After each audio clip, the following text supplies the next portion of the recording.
Welcome to my channel. I have two videos for you, and this video will surprise you. This is shocking. This is amazing. The plans to keep African where it is. And African is dancing to the tune. How do I mean? Watch this video and let me see you at the end of the video. Africa, historically, sub-Saharan Africa has been fundamental to the global prosperity of the advanced countries. Okay? And Africa had a role to play. It has a role as a raw material producer. We will not allow sub-Saharan Africa to escape that.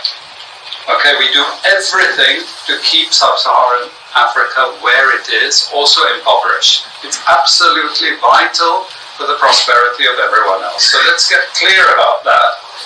Okay, and this means all the economic structures, all the global institutions, and the economics we teach everyone is all designed to keep Africa exactly where it is. And whether it is Europe or US or now China, it's always the same.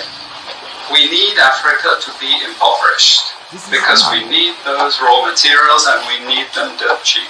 Okay, so that's the message. It doesn't mean to say that there's nothing Africans can do. Of course there is. Okay, but this is the opposition that they're fighting. This is what it's about. Because if Africa does do something different, I assure you living standards of all those in Europe and North America and Asia is going to fall. Okay? And that is a big price to pay. I assure you that the West is not going to allow that without a big fight. Okay, so this is what it's fundamentally about. What I want to show you is how these structures are operating. It's just 20 minutes, so we can't do very much, but just to give you a little bit of an idea. And why I keep the ideology part there is because we are part of the producers of ideology. At universities and academic institutions, we are complicit in this whole enterprise. Okay, so the job of many Western academics is to convince Africans they have to keep doing what they're doing. Okay, and to show them it's your fault that you're poor. It's not our fault. It's your fault that you're poor. You know, so this is what we do in academic institutions, and I want to show that as well. Welcome back. Few lessons I draw out. I want us to discuss it. Please, at the comment section, let me know what you feel. And don't forget to subscribe. Number one,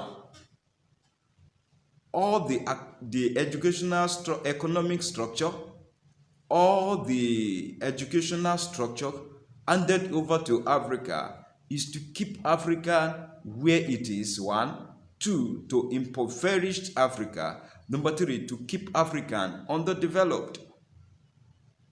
Kai, this is evil.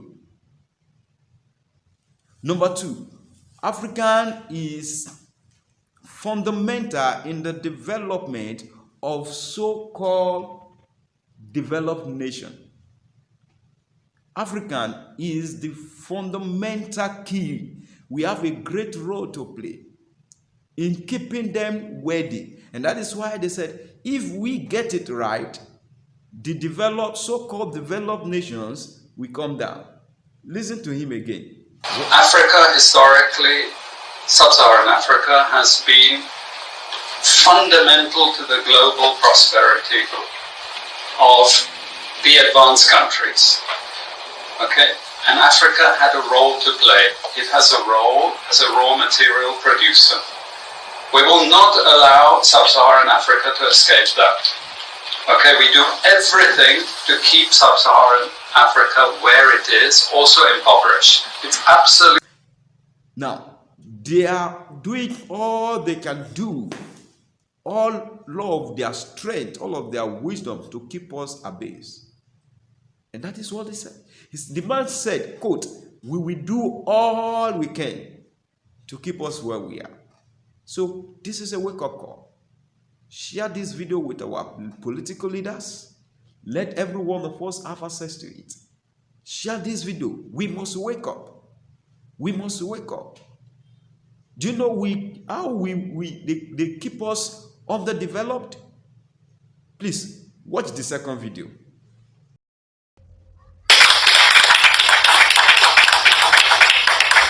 So the audience, I wonder if we should just take a few, and then we can respond to them all together. So, okay. Thank you. I have a question. What's the difference between the U.S. debt and the debt that African nations own? Because the U.S. debt doesn't keep the U.S. from being one of the leading powers of the world, but then African nations can't make it because of that debt that is strangling them. Should I talk? Okay. The first question is a very important question. What makes African and third world debt different from the American debt? Number one, America is never going to pay its debts. It doesn't have to. Its debts are in its own currency. We can simply print it. The African debt is not in its currency. The African debt is in U.S. dollars. Africa has to earn the U.S. dollars, and the only way it can earn the U.S. dollars is not to be assassinated for growing its own food and becoming independent and doing something that the United States does not like. The principle underlying the foundation of the World Bank, the International Bank for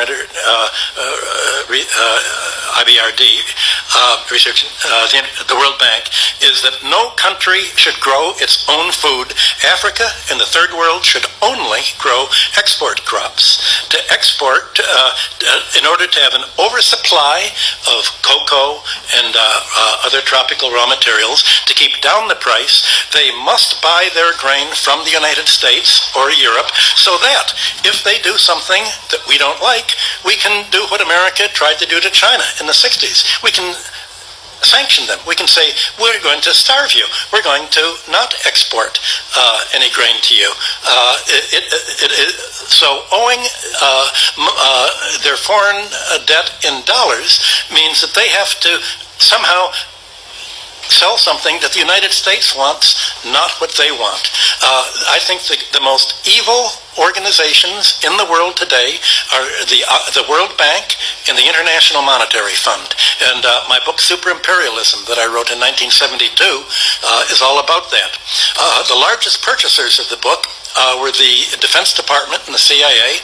I was immediately, the organization I worked for was given a $75,000, $85,000 Defense Department contract for me to come to explain to them how American imperialism worked, and they used it as a how to do it book. They thought it was just spontaneous, and I had written the book thinking that socialists in third world countries would do something about it, and indeed it was translated into Spanish and other languages, but it was really the Defense Department that applied most of this, and I was amazed when I was invited to the White House to explain how imperialism worked, and my boss said, we've run rings around the British imperialists. This is how to do it.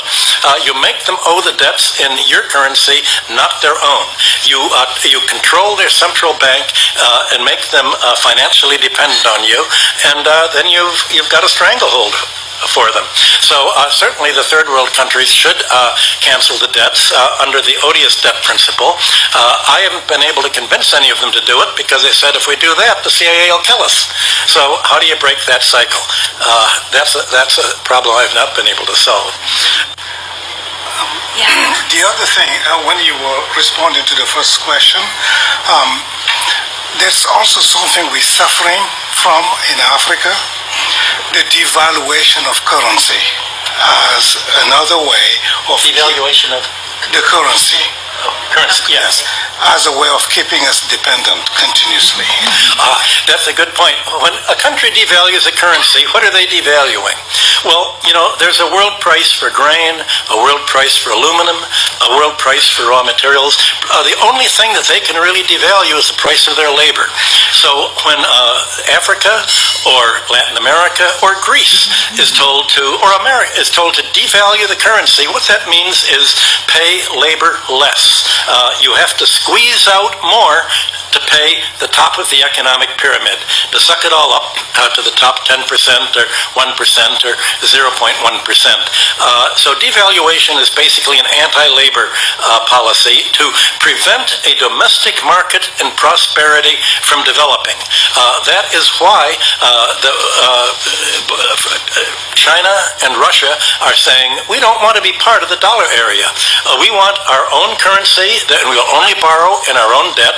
Last time I went to China, it was a little annoying because they insisted in paying me in yuan, which all these little red bills that you have to go to a bank to turn in, and yet they said, well, we're following your advice.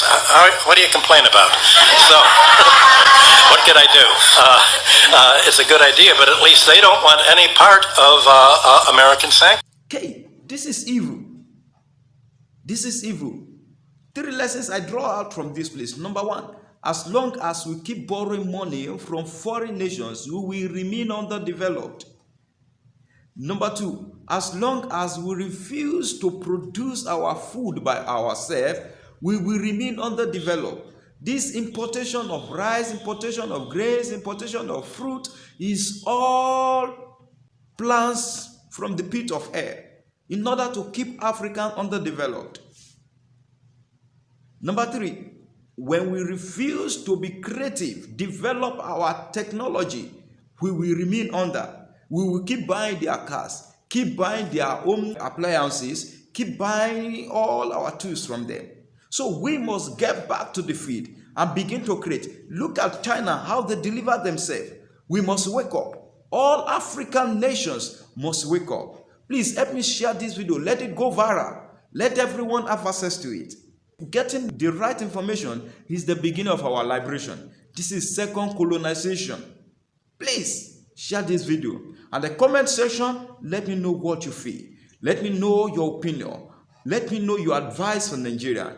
Let me know your advice for Africa. Thank you. Till I come your way next time, I remain your host on Richest Resources. Bye.